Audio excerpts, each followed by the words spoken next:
తాకట్టులో ఉన్న బంగారాన్ని విడిపించి ఆ రోజు ఆన్లైన్ రేటుకే మేము కొంటాం. Sharma gold company.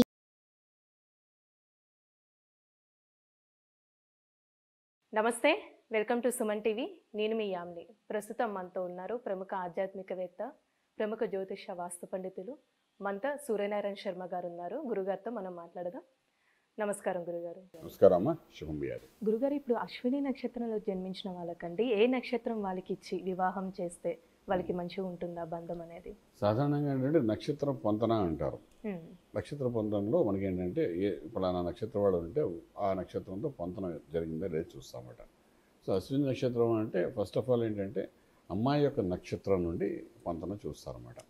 For example అమ్మాయి అశ్విని నక్షత్రం అనుకుందాం. అశ్విని నక్షత్రంలో లెక్కలు కడతారన్నమాట. తర్వాత వచ్చే నక్షత్రాలు ఏది, అందులో సాధన తార ఉందా, సంపద తార ఉందా, మిత్రతార, పరమిత్రతార, ఇలాగా రకరకాలుగా తారలు అని చూస్తామంట. దీనికి ఒక క్యాలిక్యులేషన్ అంతా ఉంటుందన్నమాట. ఇది పంచాంగం మనకు ఎప్పుడు కనబడుతుంది అన్నమాట. అటువంటిప్పుడు ఏంటంటే ఈ అశ్విని నక్షత్రం అన్నది ఒక అమ్మాయి అయితే అప్పుడు ఆ అమ్మాయిని ఏ నక్షత్రం ఉన్న ఇంటికి పంపించాలి అంటే భర్తగా వెళ్ళి ఆ ఇంటి యజమాని వాళ్ళతో కలిసి ఉండడానికి వివాహ వ్యవస్థకి ఏ నక్షత్రం చూడాలి. అని దాంట్లో మొట్టమొదటి కనబడేది అశ్వినికి సంపద తార ఏదంటే భరణి నక్షత్రం అవుతుందన్నమాట. అంటే ఈ భరణి నక్షత్రం ఏంటంటే ఒకవేళ ఈ అమ్మాయి అక్కడికి వెళ్తే భరణి నక్షత్రం ఇంట్లోకి వెళ్తే భర్త భరణి నక్షత్రం అయితే సిరి సంపదలన్నీ ఆ ఇంటికి కలిసి వస్తాయని. సో అశ్విని నక్షత్రం అమ్మాయి ఎవరైనా ఉన్నారంటే వాళ్ళు భరణి నక్షత్రం ఉన్న అబ్బాయిని చూసుకుంటే వాళ్ళు బాగుంటుందని చెప్తామన్నమాట. నక్షత్ర ప్రకారం ఇంకా మన లగ్నాలు రాసులు రకరకాలు ఉంటాయనుకోండి. బట్ ఓన్లీ నక్షత్రం మీరు అడిగారు కాబట్టి భరణి నక్షత్రం వాళ్ళ అబ్బాయి ఇంటికి వెళ్తే అది బాగుంటుందన్నమాట.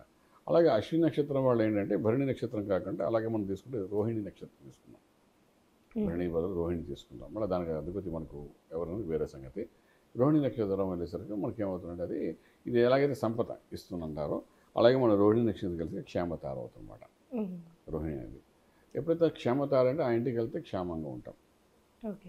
మనకు ఆ ఇంట్లో వెళ్ళడం ఆడపిల్ల వెళ్ళడం వల్ల సంపద కావాలా క్షేమంగా ఉండడం కావాలా అది మనం డిసైడ్ చేసుకోవాలి. అంటే చాలామంది సంపద కోరుకుంటారు. కారణం ఎందుకంటే వాళ్ళు ఏదో చాలా పేద కుటుంబంలో పుట్టిన వాళ్ళు వెళ్ళిన చోట సంపదలు అది ఉండి కలిసి వచ్చి ఉంటే వాళ్ళు హ్యాపీగా ఉంటారు కదా అని సంపదదారులు చూస్తుంటారు. కొంతమంది అంటే క్షేమతార చూస్తుంటారు. క్షేమతార సాధన ప్రయాణాలు చూస్తుంటారు. బట్ ఇందులో కూడా క్షేమతార అయితే కొంచెం పర్వాలేదు కదా, అమ్మాయి ఎక్కడ క్షేమంగా ఉండాలి, సుఖంగా ఉండాలి, మనకు అదే ఇంపార్టెంట్ అని చెప్పి క్షేమతారని చాలామంది ప్రయత్నం చేస్తుంటారు. అలాంటప్పుడు అంటే మనకి రోహిణి నక్షత్రం చూసుకుంటే అది బాగుంటుంది. అంటే అశ్వినికి భరణి తర్వాత మనకు కనబడేది రోహిణి నక్షత్రం కనబడుతుందన్నమాట. అలాగే మనం ముందుకు వెళ్ళిపోతుంటే మనకి ఏంటంటే ఆరుద్ర నక్షత్రం కూడా మనకు కనిపిస్తుంది. ఈ ఆరుద్ర నక్షత్రం ఎప్పుడైతే కనిపిస్తుందో ఇది ఎలాగంటే సాధన తారవుతుంది. ఇప్పుడు సాధారణంగా అంటే ఒక్కొక్కసారి పెద్ద పెద్ద వాళ్ళు పెళ్ళిళ్ళు చేసేటప్పుడు అంటే మన ఇంట్లో మగ పిల్లడు ఉన్నాడు, వీడు ఏమీ సాధకుడు కాదు, ఏదో అలాగా తండ్రి గారి ఆస్తిని ఖర్చు పెట్టాడు కూడా లైన్లో గాడీలో పాడలేదు, వీడికి సరైన అమ్మాయిని చూసి పెళ్లి చేస్తే కాబట్టి లైన్లోకి రాడు అని అనుకున్నారనుకోండి. అప్పుడు వాళ్ళు ఏం చేస్తారంటే ఏ అశ్విని నక్షత్రం అమ్మాయిని చూడడానికి ప్రయత్నం చేస్తారు ఆరుద్ర నక్షత్రం వాడు. కారణం అంటే ఈ అశ్విని నక్షత్రం ఆరుద్ర నక్షత్రాన్ని కానీ చేసుకుంటే ఈమె ఒక సాధనగా అంటే ఒక ఇన్స్ట్రుమెంట్గా ఆ ఇంటి వ్యవహారం అంతా మార్చేస్తుంది అద్భుతంగా. సో సాధారణ పూర్వాశ్రమంలోని అంటే మనకు ఒక 20-30 ఏళ్ల క్రితం రోజుల్లో ఏం చేసేవారంటే ఇలా చూసేవారు.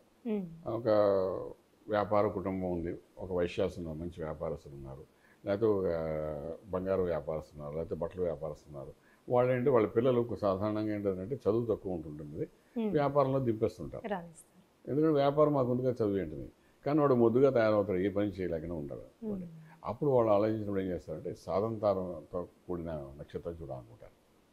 సో మన పిల్ల అశ్విని నక్షత్రం అమ్మాయి కానీ ఒకవేళ కానీ ఆరుద్ర నక్షత్రం ఉన్న అబ్బాయిని చేసుకుంటే ఒక సాధకురాలాగా వెళ్ళి వాడి లైఫ్ని మారుస్తుంది, ఒక ట్రెండ్ సెట్ చేస్తుంది, వాళ్ళకి ఒక లైఫ్ ఇవ్వడానికి ప్రయత్నం చేస్తుంది. ఇవన్నీ ఎక్కడ కనబడతాయంటే ఈ అమ్మాయి వస్తే పెళ్ళి అయితే కానీ బాగుపడరా అంటుంటారు చాలామంది, పెళ్ళి అయిన తర్వాత బాగుపడ్డారా అని చెప్పి చాలామంది ఉంటారు. ఇవన్నీ ఎందుకంటే ఇలాంటి నక్షత్రాలు వాళ్ళు చూసి చేయడం వల్ల అమ్మాయి రావడమే సాధనతో చేసిన సక్సెస్ఫుల్ అని ఉంటుంది మనం చెప్పుకుంటాం అన్నమాట. ఇది ఒక బెస్ట్ నక్షత్రం అంటే మనం ఇప్పుడు భరణి అనుకున్న ఒకటి, అలాగే మనం కూడా చూస్తే రోహిణి అనుకున్నాము, అలాగే మనం చూస్తే ఆరుద్ర నక్షత్రం అని చెప్పుకుంటున్నాం అన్నమాట. ఈ 3 నక్షత్రాలు అశ్విని వాడు. అలాగే ఇంకొక 3 నక్షత్రాలు ఉన్నాయి. అదేంటంటే పుష్యమి నక్షత్రము ఆశ్లేష నక్షత్రం కూడా అశ్విని వాళ్ళకి బాగానే ఉంటుంది. సో ఇదేంటంటే ఈ పుష్యమి నక్షత్రం అంటే మన శని నక్షత్రం కదా అని అనుకోవడానికి ఏం లేదు మనం. అలా వెళ్ళకూడదు ఇంకా మళ్ళీ. అలాగే ఆశ్లేష నక్షత్రం మనకి బుధుడు నక్షత్రం కదా, అలా చూడదు. నక్షత్రాలు సాధన సంపద ఇవన్నీ ఒక ప్రమాణికంగా మన పెద్దవాడు పంచాంగంలో రాసింది, ఆ రాసిందే మనం ఫాలో అవుతుంటాం అన్నమాట. సో ఈ రకంగా ఏంటంటే అశ్విని నక్షత్రానికి భరణి బాగుంటుంది. అలాగే అంటే ఒక లైన్లోకి వస్తే మనకున్న 27 నక్షత్రాలలోని మనం తీసుకుంటే కనీసం ఒక 12 నుండి 14 నక్షత్రాలు సూట్ అవుతాయి అశ్విని నక్షత్రాలకి. సో మన ఇంట్లో ఆడపిల్ల ఉంది అంటే వీటిలో మనం చూసుకోవాల్సిన అవసరం ఉంటుంది. ఒకవేళ అబ్బాయి ఉంటే కూడా ఈ విధంగానే చూసుకోవాలి. అబ్బాయి ఉన్నప్పుడు మనకి ఏ నక్షత్రం తెచ్చుకోవాలి, అబ్బాయి నక్షత్రం నుండి మనం ఏ నక్షత్రం తెచ్చుకోవాలి చూసుకుంటామట. అప్పుడు చూసినప్పుడు కూడా ఇలాగే చూస్తారు వాళ్ళు. మన ఇంటికి ఏ నక్షత్రం వస్తే బాగుంటుంది అని చూస్తారు. సాధన తార కావాలా, సంపద తార కావాలా, అమ్మాయి వస్తే మనకు సంపద కావాలా, అమ్మాయి వస్తే మనకి ఇల్లు నిలబెట్టాలా, మిత్రతార కావాలా, పరమిత్ర తార కావాలా, ఇలాగా చూసుకుంటారు వాళ్ళు. చూసుకుని నక్షత్రాన్ని మనం బేస్ చేసుకుని మనం ముందుకు వెళ్దామన్నమాట. ఇట్లాంటి కంపేర్ చేసుకుంటూ మనం ప్లానింగ్ కానీ చేసుకుంటూ కానీ ముందుకు వెళ్ళగలిగితే మనకేంటంటే ఇందులో ఉన్న 10 పాయింట్లు ఉంటాయి. వివాహం అనేసి 10 రకాల పాయింట్స్ ఉంటాయి.